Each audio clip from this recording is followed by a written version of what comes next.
بسم اللہ الرحمن الرحیم۔ اب ہم سٹارٹ کریں ہمارا لیکچر نمبر 7 اور اس کے بعد 8 صفحہ نمبر 21 تا 24 الدرس الثانی الف۔ صفحہ نمبر 21 پر آپ کے سامنے اب چوتھا سبق ہم اپنا سٹارٹ کریں ہیں، سیریز وائز ہمارا چوتھا سبق ہے۔ سورۃ الانفال ابھی ہماری کنٹینیو ہے۔ سورۃ الانفال کی آیات ہم پڑھ رہے ہیں 29 تا 37۔ جیسا کہ میں ہمیشہ آپ کو کہتی ہوں کہ باوضو ہو کر سر کو ڈھک کر اور پھر آپ نے قرأت کو سننا ہے، کیونکہ قرآن کا پڑھنا اور سننا دونوں عبادت ہے۔ اسٹارٹ کرتے ہیں۔ بسم اللہ الرحمن الرحیم۔ یا ایھا الذین آمنوا ان تتقوا اللہ یجعل لکم فرقانا ویکفر عنکم سیئاتکم ویغفر لکم واللہ ذو الفضل العظیم۔ مومنو، اگر تم خدا سے ڈرو گے تو وہ تمہارے لیے عمر فاروق پیدا کر دے گا، یعنی تم کو ممتاز کر دے گا اور تمہارے گناہ مٹا دے گا اور تمہیں بخش دے گا، اور خدا بڑے فضل والا ہے۔ تو اس آیت میں اللہ تعالیٰ مومنوں سے خطاب کرتے ہوئے فرما رہے ہیں کہ ایمان کو فتنے سے بچا کر رکھنا چاہیے، اللہ سے ڈرتے رہو، اللہ کے احکام کو قبول کرو، اس کے احکاموں پر عمل کرو، تقویٰ اپناؤ، شعور پیدا کرو، اور اس کے ساتھ ہی اللہ تعالیٰ نے ایسے لوگوں کے لیے 3 قسم کے انعامات بھی بتائے ہیں۔ ایک کہ وہ تمہیں بخش دے گا، دوسرا تمہارے گناہوں کو معاف فرما دے گا اور تمہیں توفیق دے گا، اعمال صالحہ کی توفیق بخشے گا، اور تمہاری خطاؤں کو معاف فرما کر تمہاری مغفرت فرما دے گا، کیونکہ اللہ تعالیٰ بڑا فضل والا ہے، ہمارے وہم و گمان سے بھی بڑھ کر فضل والا ہے۔ آگے پڑھتے ہیں۔ بسم اللہ الرحمن الرحیم۔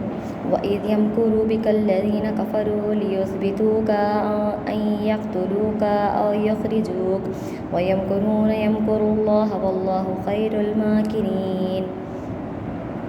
ترجمہ۔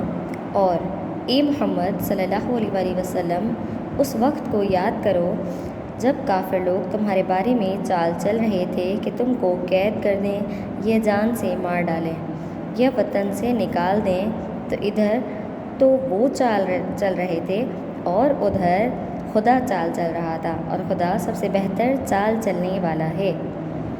اب اس میں کس وقت کی بات ہو رہی ہے؟ ابھی واقعہ میں آپ کو مکمل بتاتی ہوں کہ ایک بار آیت نمبر 30 میں جب اس کی بتایا گیا ہے کہ اس آیت نمبر پر کفار کی سازش کی طرف اشارہ ہے۔ ایک جگہ تھی دارالندوہ، پوائنٹ ٹو بی نوٹڈ، دارالندوہ، جہاں بیٹھ کے سازش کو تیار کیا گیا۔ کفاروں نے دارالندوہ میں تیار کی۔ معاذ اللہ کیا فرمایا انہوں نے کہ آپ صلی اللہ علیہ وآلہ وسلم کو یا تو قید کر لیں یا پھر قتل کر دیں یا ملک بدر کر دیا جائے، نعوذ باللہ۔ اس سازش کے تحت یہ پایا کہ آپ کو قتل کر دیا جائے۔ انہوں نے کیا سوچا کہ بہتر ہے کہ ہم آپ صلی اللہ علیہ وسلم کو قتل کر دیں، نعوذ باللہ۔ اس سازش کے تحت مختلف قبیلوں کے نوجوانوں کو ابھارا گیا، ان کو آپ کے گھر کے باہر مامور کر دیا گیا، یعنی ان کی ڈیوٹی لگا دی آپ کے گھر کے باہر کہ جیسے ہی محمد صلی اللہ علیہ وسلم باہر تشریف لاتے ہیں تو آپ ان کو قتل کر دیں۔ لیکن اللہ تعالیٰ انسان کی ہر چیز سے واقف ہے، ہر خبر سے اللہ تعالیٰ ہم سب سے پہلے اللہ واقف ہے، تو اللہ تعالیٰ نے اس سازش سے آپ صلی اللہ علیہ وسلم کو آگاہ کیا، اور آپ صلی اللہ علیہ وسلم کو آگاہ کرنے کے بعد آپ کو کہا کہ جاتے ہوئے ایک مٹھی یہ ہماری ہاتھ ہے اور اس کی یہ مٹھی بھر جو مٹی ہے وہ لے کر جائیے گا اور جا کر کافروں کی سر کی طرف انڈیل دیجیے گا۔ اب جب آپ صلی اللہ علیہ وسلم گھر سے باہر نکلے تو لازمی تو نہیں کہ سب کا رخ آپ کی ہی طرف ہو، آپ کی طرف نہیں تھا، کسی کا رخ دائیں طرف تھا تو کسی کا بائیں طرف تھا، کوئی اوپر دیکھ رہا تھا تو کوئی نیچے دیکھ رہا تھا، لیکن اللہ تعالیٰ نے اس ایک مٹھی بھر مٹی میں اتنی قوت ڈالی تھی کہ جب آپ صلی اللہ علیہ وسلم نے ان کے سر پر انڈیلی تو ان کی آنکھوں میں اس طریقے سے اس کے ذرات بھر گئے کہ آپ صلی اللہ علیہ وسلم غار سور تک جا پہنچے، لیکن ان لوگوں کو خبر تک نہ ہوئی، اور ان کی آنکھ جو ہے خاک سے بھر چکی تھی۔ آپ باہر تشریف لے گئے اور غار سور جا پہنچے۔ یہ بھی یاد رکھیے گا، غار سور جا پہنچے۔